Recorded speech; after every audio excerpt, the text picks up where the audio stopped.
ಸೌಮ್ಯ ಎಂತ ಮಾಡೋದು? ಉಪ್ಪಿಟ್ಟು. ಹಾಂ ಉಪ್ಪಿಟ್ಟು. ನೀನು ಅಳದ ಯಾಕೆ? ನೀವು ಬೈದದ್ದು. ಇಷ್ಟೊತ್ತು ಅಳ್ತಾ ಇದ್ಲು, ಯಾಕೆ ಆಡ್ತಿದ್ದು? ಈರುಳ್ಳಿ ಕಟ್ ಮಾಡಿ ಹತ್ತಿದ್ದ. ನೋಡಿ ಅವರಿಗೆ ಸಂಜೆ ಬಂದು ಈರುಳ್ಳಿ ಕಟ್ ಆಗಿದೆ, ಟೊಮೆಟೊ ಕಟ್ ಮಾಡಿ ಇಟ್ಟಿದ್ದಾಳೆ, ಅದು ರವೆ ಅಲ್ಲ, ರವೆ ಇಟ್ಟಿದ್ದಾಳೆ. ಎಂತ ಮಾಡ್ಲಿಕ್ಕೆ ಉಂಟು? ಹಾಂ ಜೋರು ಮಾತಾಡು. ಉಪ್ಪಿಟ್ಟು. ಹಾಂ ಹಸಿ ಹೋಗ್ತಾ ಉಂಟು, ಎಂತ ಮಾಡಿಟ್ಟಿಲ್ಲ. ಯಾರು? ನಾನು ಮಾಡಿಡ್ಬೇಕಾ? ಹಸಿವೆಯಲ್ಲಿ ಕಣ್ಣು ಕಾಣ್ತಾ ಇಲ್ಲ. ಆ್ಯಕ್ಚುಲಿ ಇವಳು ಬಂದಿದ್ದು ಲೇಟ್ ಆಯಿತು. ಕಾರಣ ಇಷ್ಟೇ, ಕರ್ಕೊಬರ್ಲಿಕ್ಕಂತ ಹೋಗುವಾಗ ಜೋರು ಮಳೆ ಬಂತು. ಹಾಗೆ ಮಳೆಯಲ್ಲಿ ನಾನು ರೆನ್ಕೋಟ್ ಹಾಕೊಂಡು ಹೋದೆ, ಕರ್ಕೊಂಬಂದೆ. ನಾನು ಒದ್ದೆ ಆಗಿದ್ದೇನೆ, ಅದು ಹೇಳಲ್ಲ ಇವರು. ಅದು ಹೇಳ್ತಿದ್ದೆ, ನೆಕ್ಸ್ಟ್ ಹೇಳುವ ಅಂತ ನೋಡಿದೆ, ಅವಾಗ ನೀನು ಹೇಳಿದಿ ಅದು ಸ್ವಲ್ಪ ಮೆಲ್ಲ ಹೇಳುವ ಅಂತ ಹೇಳಿ, ಒದ್ದೆ ಆಗಿದ್ದೀನಿ ನೀನು ಅಂತೇಳಿ. ನಾನು ಫುಲ್ ಒದ್ದೆ ಆಗಿ ಬಂದದ್ದು. ನಾನು ರೆನ್ಕೋಟ್ ಹಾಕಿದ್ದೆ, ಅವಳು ಹಾಕಲಿಲ್ಲ, ಹಾಗೆ ಒದ್ದಾದ್ಲು. ಕೊಡ ತಗೊಂಡು ಹೋಗಿದ್ದೆ, ಕೊಡ ಕೊಟ್ಟು ನೀವು ಒದ್ದದಲ್ಲಿ ಕೊಡ ಕೊಡಲಿಲ್ಲ ನಿಮಗೆ? ಅದು ಹೇಳುದಿಲ್ಲ ನೋಡಂತೆ, ಕೊಡೆ ತಂದಿದ್ದಾರೆ ಕೊಟ್ಟಿದ್ದಾರೆ, ಅದು ಹೇಳುದಿಲ್ಲ. ಹಾಂ ಅದೆಂತಿಲ್ಲ. ನನಗೆ ಹಸಿ ಹೋಗ್ತಾ ಉಂಟು, ನಾನು ಫಸ್ಟ್ ಒಟ್ಟಿಗೆ ಹಾಕ್ತೇನೆ ಏನಾದರೂ ತಿಂಡಿ ಮಾಡಿ, ಆಮೇಲೆ ಮಾತಾಡೋದಾ? ಭಯಂಕರ ಮಾರ. ಅಡಿಗೆ ಮಾತಾಡ್ಬೋದಲ್ಲ? ಮಾತಾಡ್ಬೋದಪ್ಪ, ಏನು ಮಾತಾಡದೆ. ಹಾಗೆ ಮತ್ತೆ ಹಸಿ ಆಗತ್ತೆ ಅಂತ ಹೇಳ್ತಿದ್ದಿ. ಹೌದು. ಎಂತ ಮಾಮೂಲಿ ಸಜ್ಜಿಗೆ ಅಲ್ಲ? ಸಜ್ಜಿಗೆ ಮಾಮೂಲಿ ಸಜ್ಜಿಗೆ. ಇದು ಉಪ್ಪಿಟ್ಟ ಅಥವಾ ಎಂತ ಸ್ಪೆಷಲ್ ಉಂಟು? ಎಂತಾದ್ರು ಎಂತ ಸ್ಪೆಷಲ್ ಎಂತ ಕಾಣ್ತಿಲ್ಲ, ಮಾಮೂಲಿ ಎಲ್ಲ ಅದೇ ಇಟ್ಕೊಂಡಿದ್ದಲ್ಲ. ಅದೆಂತ ಅದು ಹಾಕ್ಲಿಕ್ಕೆ ಉಂಟಾ?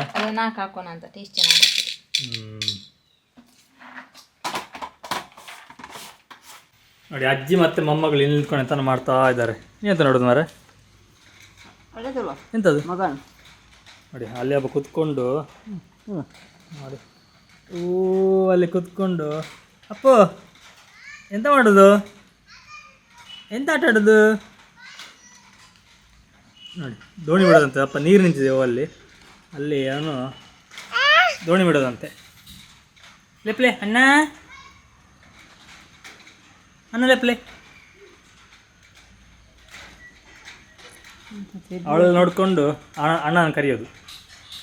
ಇಷ್ಟೊತ್ತು ಮಳೆ ಇತ್ತು, ಈಗ ನೋಡಿ ಬಿಸಿಲು ಬಂದಿದೆ. ಈ ಕ್ಲೈಮೇಟೇ ಅರ್ಥ ಆಗ್ತಿಲ್ಲ, ಹಾರಿದ್ದಿದೆ. ಇಷ್ಟೊತ್ತು ಫುಲ್ಲು ಮಳೆ ನೋಡಿ, ಸುಮಾರು ಮಳೆ ಬಂದಿದೆ, ಎಲ್ಲ ನೀರು ನಿಂತಿದೆ ಇಲ್ಲೆಲ್ಲ, ಅಷ್ಟು ಮಳೆ ಬಂತು. ಇವಾಗ ಮಳೆ ಇಲ್ಲ. ಅದೇ ಮಗಳೇ.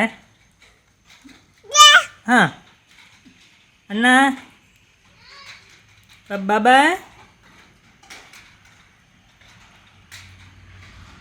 ಅವನಲ್ಲಿ ಆಟ ಆಡೋದು, ಇವಳಿಂದ ಕರೆಯೋದು. ಹಾಂ ನಾವು ಇದನ್ನು ರೆಸಿಪಿ ಮಾಡಿ ತೋರಿಸಿದ್ವಾ ಫುಡ್ ಮೀಡಿಯಾದಲ್ಲಿ ಹಾಕಿದ್ದೇವಲ್ಲ? ನಾವು ಆಲ್ರೆಡಿ ಇದರ ರೆಸಿಪಿನ ಮಾಡಿ ಫುಡ್ ಮೀಡಿಯಾದಲ್ಲಿ ಹಾಕಿದ್ದೇವೆ. ನಮ್ಮ ಫುಡ್ ಮೀಡಿಯಾ ಯೂಟ್ಯೂಬ್ ಚಾನಲಲ್ಲಿ ನೋಡಿ, ಅದರಲ್ಲಿದೆ. ಎಷ್ಟು ಸಲ ಫ್ರಿಜ್ ತೆಗಿತೀಯಾ, ಎಷ್ಟು ಸಲ ಹಾಕ್ತೀಯಾ, ಕರೆಂಟ್ ಬಿಲ್ ಬರುತ್ತಾ? ಕರೆಂಟ್ ಫ್ರೀ ಅಂತ ಹೇಳಿದ್ದಾರೆ, ನೋಡುವ ಇನ್ನು ಫ್ರೀ ಬಂದಾಗ ಫ್ರೀ. ನಮ್ಮದು 200 ಯೂನಿಟ್ಟಿಂದ ಒಳಗಡೆ ಇದೆ ನಾರ್ಮಲ್ ಆಗಿ. ನಮ್ಗೆ ಯಾಕೆ ನಂಬಿಕೆ ಇಲ್ಲ, ಯಾಕಂದ್ರೆ ನಾವು ಇರುವುದು ರೆಂಟ್ ಮನೆಯಲ್ಲಿ. ರೆಂಟ್ ಮನೆಯವರಿಗೆ ಅದು ಇಲ್ಲ ಉಂಟು ಅಂತೇಳಿ ಏನೋ ಕನ್ಫ್ಯೂಷನ್ ಇದೆ ಅಲ್ಲ. ಹಾಗೆ ಇದ್ರೆ ನಮ್ದು ಪುಣ್ಯ, ಇಲ್ಲ ಅಂದ್ರೆ ಏನು ಮಾಡ್ಲಿಕ್ಕೆ ಆಗೋದಿಲ್ಲ. ಪಂಚಾಮೃತ. ಶೇಂಗಾ ಹಾಕಿದ್ರೆ ಸಹ ಒಳ್ಳೇದಾಗ್ತದೆ, ಹಾಕ್ಬೋದು, ಇಲ್ಲಾಂದ್ರೆ ಬೇಡ ಅಂದ್ರೆ ಬೇಡ. ನಾವು ತೋರಿಸಿದ್ದೇವೆ. ಇದು ನೋಡಿ, ತುಂಬ ಈಸಿಯಾಗಿ ಮೆಣಸು ಕಟ್ ಮಾಡೋದು ಹೇಗೆ ಅಂತೇಳಿ. ಅದೇ ಹೇಳ್ತಾರಲ್ಲ, ಸೋಂಬೇರಿಗಳು ಅಡಿಗೆ ಮಾಡಲಿ ಒಂದು ಹೀಗೆ ಆಗೋದು. 2 ಸಲ ಬೈತಿದ್ರು, ಆವಾಗ ಅವ್ರು ಬೈಯುದಂತೆ ಬಿಟ್ಟು ಬೇರೆಲ್ಲ ವಿಡಿಯೋ ಮಾಡಿ ಹಾಕ್ತಾರೆ. ಬೈಯೋದೆಂತ ಇಲ್ಲ.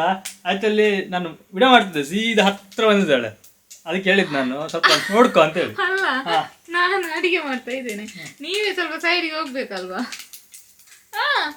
ಇರೋದೇ ಅಂಗೈ ಆಗಲ್ಲ ಅಷ್ಟ ಜಾಗ, ಅದ್ರಲ್ಲಿ adjust ಮಾಡ್ಕೊಂಡು ಹೋಗ್ಬೇಕು. ಅದ್ರಲ್ಲೇ ನಿಂತ್ಕೊಂಡು ವಿಡಿಯೋ ಮಾಡ್ತಿದ್ವಿ. ಇವಳು ಅದ್ರಲ್ಲಿ ಬೇರೆ ಆ ಕಡೆ ಹೋಗ್ಬೇಕಂತೆ. ಇದು ನೋಡಿ, ಇದೊಂದು ಸ್ಪೆಷಲ್ ರೆಸಿಪಿ ಆಯ್ತಾ. ಎಲ್ಲರೂ ಎಣ್ಣೆ ಜೊತೆ ಕರಿಬೇವನ್ನು ಹುರಿತಾರೆ. ಇದಾಗಲ್ಲ, ಎಣ್ಣೆ ಇದು ರವೆ ಹಾಕಿ ಆದ ನಂತರ ಲಾಸ್ಟ್ ಆಮೇಲೆ ಹಾಕೋದು. ಅದು ನನ್ನ ಸ್ಪೆಷಲ್. ನಿನ್ನ ಸ್ಪೆಷಲ್ ಮರ್ತಾಯ್ತು ಅಂತ ಹೇಳಿ. ಇಲ್ಲಪ್ಪ, ಹಾಗೆ ಹಾಕೋದು ಆಗ್ತದೆ. ಹೌದೌದು, ನಿಮ್ಗೆ ಗೊತ್ತಿಲ್ಲ. ಇವಾಗ ಹೇಳಿದ್ಲು ನಿಮ್ಮ ಹತ್ರ ಮಾತಾಡೋದು ಮರ್ತೋಯ್ತು ಅಂತೇಳಿ. ಈಗ ಹೇಳೋದೇನಂತ ಅದನ್ನ ಮ್ಯಾನೇಜ್ ಮಾಡ್ಬೇಕಲ್ವಾ. ಹಾಗೆ ಈಗ ಮಿಸ್ಟೇಕ್ ಆದ. ನೀವು ಹೀಗೆ ಮಾಡಿದ್ದ ರೆಸಿಪಿ ಇರೋದೇ ಹಾಗೆನಾ? ಹೇಳು. ಅದು ಹೇಗೆ ಹಾಕಿದ್ರು ನಡೀತದೆ. ಅಲ್ಲ, ನೀವು ರೆಸಿಪಿ ತೋರಿಸೋದಲ್ಲ, ಹೋಗಿ. ರೆಸಿಪಿ ಅಲ್ಲ, ನಂದು ಊಟ ಆಯ್ತು. ನೀನಲ್ಲ, ನಿಂಗೆಲ್ಲ ಬೇಕಾದ್ದು. ಈಗ ಸಂಜೆ ಗಂಟೆ ಸರಿ, ಈಗ 6 ಆಯ್ತಾ? ಆ್ಯಕ್ಚುಲಿ 6 ಗಂಟೆಗೆ ನಂದು ಊಟ ಮುಗಿಸಿದೆ. 6 ಗಂಟೆ ಕಳೆಯಿತು. ಇಲ್ಲ, ಎಷ್ಟು 6:20 ಅಷ್ಟಲ್ಲ. ನಾನು ಬಂದದ್ದು ಇವತ್ತು 6 ಗಂಟೆಗೆ. ನಾನು ಊಟ ಮಾಡಿದೆ. ಸಂಜೆ ಆಗೊಂದು ಊಟ ಮಾಡಬೇಕು, ಎಲ್ಲ ಹೊಟ್ಟೆ ಹಸಿವಾಗುತ್ತೆ. ನಂದು ಊಟ ಮುಗಿಸಿದೆ. ಈಗ ಇನ್ನು ಮತ್ತೆ ರಾತ್ರಿ ಊಟ. ಇವಳಿಗೆ ಊಟ ಆಗೋದಿಲ್ಲ, ಅನ್ನ ಇಲ್ಲಿಂದ ಇಳಿದಿಲ್ಲ ಅಂತ. ಅದಕ್ಕೆ ನನ್ನ ಮಗಳ ಉಪ್ಪಿಟ್ಟು. ಅದೇ ಇವಳು ಸಹ ಬಂದ್ಲು ಅಡುಗೆ ಮಾಡಲಿಕ್ಕೆ. ಅಮ್ಮ ಎಂತ ಎಂತ ಅವಳಿಗೆ ಒಳ್ಳೆ ಆಗುತ್ತೆ. ಈ ಗಾಡಿ ಇದೆ ಅಲ್ಲ, ಗಾಡಿ ಕುತ್ಕೊಂಡು ಬರೋದು. ಆಯ್ಸ ನೋಡಿ, ಈಗ ನೋಡಿ ಬಿಟ್ರೆ ಆಯ್ತು, ಸೀದಾ ಬರೋದು. ಅದಕ್ಕೆ ನಾವು ಇಲ್ಲೊಂದು ಗೇಟ್ ಇಟ್ಟಿದ್ದೇವೆ. ಇಲ್ಲಿ ಸೀದಾ ಬಂದರೆ ಇದೊಂದು ಚೀಲ ಇದೆ, ಫ್ರಿಜ್ ಇದೆ. ಈ ಕಡೆ ಬರ್ಲಿಕ್ಕೆ ಆಗೋದಿಲ್ಲ ಅವಳಿಗೆ. ಕಮ್ ಬೆಲೆ ಅದಲ್ಲಿ ಹಿಡಿದು ನಿಲ್ಲತ್ತೆ, ಒಳಗೆ ಬರ್ಲಿಕ್ಕೆ ಆಗೋದಿಲ್ಲ. ಅದಕ್ಕೋಸ್ಕರ ಅದು ಇಟ್ಬಿಟ್ಟಿದೆ ನೋಡಿ. ಎಲ್ಲೆಲ್ಲ ಬಟ್ಟೆ ಸಿಗುತ್ತೆ ಎಲ್ಲ ತಂದು ಇಲ್ಲಿ ಹಾಕ್ತಾಳೆ.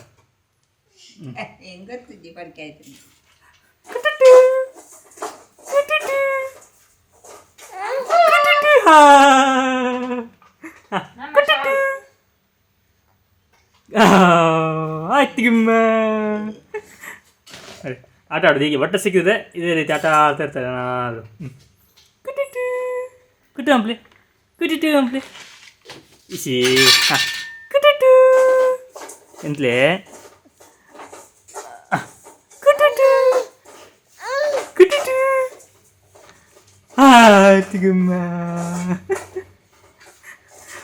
ಇನ್ನು ಹೀಗೆ ಅದು ಆಟ ಆಡ್ತಾ ಇದ್ರೆ ಈ ರೀತಿ ಆಟ ಆಡ್ತಾ ಇರ್ತಾಳೆ. ಆದರೆ ಮಾತಾಡಲಿಲ್ಲ ಅಂದರೆ ಅಳ್ಳಿ ಸ್ಟಾರ್ಟ್ ಮಾಡ್ತಾಳೆ. ಏನೋ ಡಿಫ್ರೆಂಟಾಗಿ ಮಾಡ್ತಿದ್ದಾಳೆ. ಡಿಫ್ರೆಂಟ್ ಅಂತೆಲ್ಲ ಇವ್ರಿಗೆ ಅಡಿಗೆ ಮನೆಗೆ ಬಂದೇ ಗೊತ್ತಿಲ್ಲ, ಡಿಫ್ರೆಂಟ್ ಅಂತೆ. ಹಾಂ, ಉಪ್ಪಿಟ್ಟು ಹಾಗೆ ಮಾಡೋದಾ? ನಮಗದು ಹೇಟೆಡ್ ಅಂತ, ತುಂಬ ಹೇಟೆಡ್ ಐಟಮ್ ಅದೇ. ನಾನು ಉಪ್ಪಿಟ್ಟು ತಿನ್ನೋದೇ ಇಲ್ಲ. ಬೇಕಾದರೆ ಹೊಟ್ಟೆ ಹಸ್ಕೊಂಡು ಕೂರ್ತೀನಿ, ತಿನ್ನೋದಂತಿಲ್ಲ ಅದನ್ನು. ನಾವು ಸುಮಾರು ಒಂದು 10 ವರ್ಷ ಸಂಜೆ ತಿಂದು ಸಾಕಾಗಿದೆ. ನಾವು ಹಾಸ್ಟೆಲಿರುವಾಗ ಪ್ರತಿದಿನ ಇದೆ ಸಜ್ಜಿಗೆ ಮತ್ತು ಚಹಾ ಕೊಡ್ತಾಯಿದ್ರು. ಬೆಳಗ್ಗೆ 4 ಗಂಟೆಗೆ ಸಜ್ಜಿಗೆ ತಿನ್ನೋದು, ಚಹಾ ಕುಡಿಯೋದು, ಸಜ್ಜಿಗೆ ತಿನ್ನೋದು, ಚಹಾ ಕುಡಿಯೋದು. ಅದು ತಿಂದು ಬೇಜಾರಾಗಿ ಹೋಗಿದೆ. ನಾನು ಸಜ್ಜಿಗೆ ತಿನ್ನಲ್ಲ, ಆದರೆ ಈಗೀಗ ಸ್ವಲ್ಪ ಅಭ್ಯಾಸ ಮಾಡ್ತಾ ಇದ್ದೇನೆ ತಿನ್ನಲಿಕ್ಕೆ. ಅದು ವಾಸನೆ ಕೇಳಿದ್ರೆ ನನಗೆ ಹಾಸ್ಟೆಲ್ ನೆನಪಾಗುತ್ತೆ. ಅಷ್ಟು ಪ್ರೀತಿ ಯಾರ ಮೇಲೆ? ಹಾಸ್ಟೆಲ್ ಮೇಲೆ ಪ್ರೀತಿ ಉಂಟಪ್ಪ. ಅದೊಂಥರ ಲೈಫ್ ಅದು. ಯಾರು ಸತ್ರು ಗೊತ್ತಾಗೋದಿಲ್ಲ, ಯಾರು ಹುಟ್ಟರು ಗೊತ್ತಾಗೋದಿಲ್ಲ. 4 ಗೋಡೆ ಮಧ್ಯದಲ್ಲಿ. ಇವಾಗ ಮೊಬೈಲ್ಗಳಿದೆ, ಆಗ ಮೊಬೈಲ್ ಸಹ ಇರಲಿಲ್ಲ. ಒಂದು ಲ್ಯಾಂಡ್ಲೈನ್ ಇತ್ತು. ಆ ಲ್ಯಾಂಡ್ಲೈನಿಗೆ ಫೋನ್ ಬಂದರೆ ಒಂದು ಉಪಕಾರ, ಯಾಕಂದರೆ ಲೈನ್ ಕಟ್ ಆಗಿರೋದು ಅಥವಾ ಏನೋ ಒಂದು ಆಗ್ತಾಯಿತ್ತು. ಆ ಫೋನ್ ಡೆಡ್ ಆಗಿರೋದು. ಫೋನು ಬರ್ತಾಯಿತ್ತು, ಯಾರ್ದಾದ್ರೂ ಬರ್ತಾಯಿತ್ತು. ನಮಗೆ ನೆನಪಿಲ್ಲಪ್ಪ, ನನಗೆ ಲ್ಯಾಂಡ್ಲೈನ್ ಫೋನ್ ಮಾತ್ರ ನೆನಪೇ ಇಲ್ಲ. ಯಾಕಂದ್ರೆ ನಮಗೆ ಯಾರು ಫೋನ್ ಮಾಡ್ತಾ ಇರಲಿಲ್ಲ, ಫೋನ್ ಮಾಡೋಂಥ ಪರಿಸ್ಥಿತಿಯಲ್ಲಿ ಇರಲಿಲ್ಲ ಯಾರು ಅಪ್ಪ. ಆಯಿತಾ ಉಪ್ಪಿಟ್ಟು ಸಜ್ಜಿಗೆ ಅಡಿ ಬನ್ನಿ ತಿನ್ನುವ. ಅಯ್ಯೋ, ಸಜ್ಜಿಗೆ ಯಾರಿಗೆಲ್ಲ ಸಜ್ಜಿಗೆ ಎಷ್ಟು ಉಂಟು ಮಾರ್ರೆ, ಬನ್ನಿ ಅಂತೆ. ಆಲ್ಮೋಸ್ಟ್ ನಮ್ಮ ಈ ಮಂಗಳೂರು ಕಡೆ ಎಲ್ಲ ಹಾಗೆ ಸಜ್ಜಿಗೆ ಅಂತಂದರೆ ತುಂಬ ಜನ ಸಜ್ಜಿಗೆನ ಬೇಡ ಅಂತಾರೆ. ಇವಳು ಮಾತ್ರ ಸಜ್ಜಿಗೆ ಮಾಡಿ ತಿಂತಾಳೆ. ಹೇಳೋದು ನನಗೆ ಸಜ್ಜಿಗೆ ಇಷ್ಟೆಲ್ಲ ಅಂತೇಳಿ. ಒಂದು ತಿಂಗಳಿಗೆ 1 ಸಲ 2 ಸಲ ಮಾಡೇ ಮಾಡ್ತಾರೆ. ಹೌದು, 1 ಸಲ. ಜೋರು ಹಸಿವಾದ್ರೂ ಅದನ್ನೇ ಮಾಡಿ ತಿನ್ನೋದು.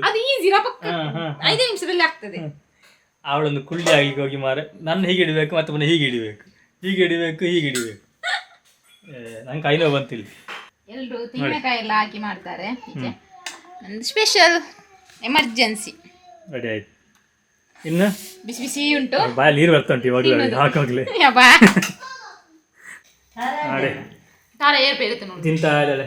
ಖಾರ ಇಲ್ಲ ಅದು ಸ್ವಲ್ಪ ಖಾರ ಖಾರ ತಿಂತ ಖಾರ ಅಂತ ಖಾರ ಅಜ್ಜ ಖಾರ ಅಜ್ಜಿ ಇದು ಮೆಣಸು ನಾವು ಇದು ತಿಂತಾರೆ ಅದು ಬರುತ್ತಲ್ಲ. ಎಂತದ್ದು ಬರುತ್ತಲ್ಲ? ಇದು ಯಾವುದು? ಮೆಣಸು. ಮೆಣಸು ನುಜ್ಜಿ. ಮೆಣಸಿಂದು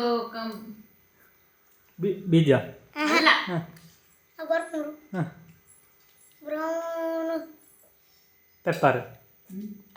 ಮೆಣಸಿನ ತೊಟ್ಟು ನಾವು ತಿಂತಾನಂತ ಅದು ಖಾರ ಉಂಟು ಅಷ್ಟು. ಅದೇನು ತಡೆದು ಖಾರ ಉಂಟಾ ಅಂತ? ಹಾಗೆ ಅದು ತಿಂತಾಳೆ ಇದು ತಿಂತ. ಹೇಗುಂಟು ಅಜ್ಜಿಗೆ? ಚಂದ ಉಂಟಾ? ಚಂದ ಉಂಟಾ? ನೀ ಎಂತ ಮಾಡ್ತಿದ್ದಲ್ಲಿ ಕೂತ್ಕೊಂಡು ನೀರಲ್ಲಿ? ದೋಣಿ ಆಟ ಆಡ್ತಿದ್ದೆ. ಹಾಂ, ದೋಣಿ ಹೋಯ್ತಾ? ದೋಣಿ ಹೋಯ್ತಾ? ನೀರು ಖಾಲಿ ಆಯ್ತಾ? ನೀರು ಗಾಳಿ ಆಯ್ತು. ನಾನು ಹಿಂಗೆ ಮಾಡಿದೆ. ಹೋಯ್ತು ಅಂತ. ಹಾಂ, ಹೋಯ್ತಲ್ಲ. ಎಂತಾಯ್ತು? ಖಾರ ಖಾರ. ಹಾಂ, ಆಯ್ತಲ್ಲ. ಒಂದು ಹೊತ್ತು ಕಾಣತ್ತು ನಾವು ಮುಂಚೆ ಹಂಗಾಗಿ ಖಾರ ಅಂತೆ. ಅಯ್ಯೋ, ಎಂತ ಮಾಡಿದ್ದೆ ನೀನು? ಚೆನ್ನಾಗಿದೆ. ಇಬ್ಬರು ಒಬ್ಬ ಬಿಡಿಸ ಖಾರ ಅಂತ. ಅದು ಖಾರ, ಅದು ಮೆಣಸಾಗಿ ಜಗಿದ್ರು. ನಮ್ದೊಂದು ಇದು ಸಣ್ಣ ವ್ಲಾಗ್ ಆಗಿತ್ತು. ಇಷ್ಟ ಆಗಿದ್ರೆ ಒಂದು ಲೈಕ್ ಮಾಡಿ. ಓಕೆ, ನಾನು ಸಜ್ಜಿಗೆ ತಿಂತೇನೆ. ಅಲ್ಲಿವರೆಗೂ ಟೇಕ್ ಕೇರ್, ಬಾಯ್.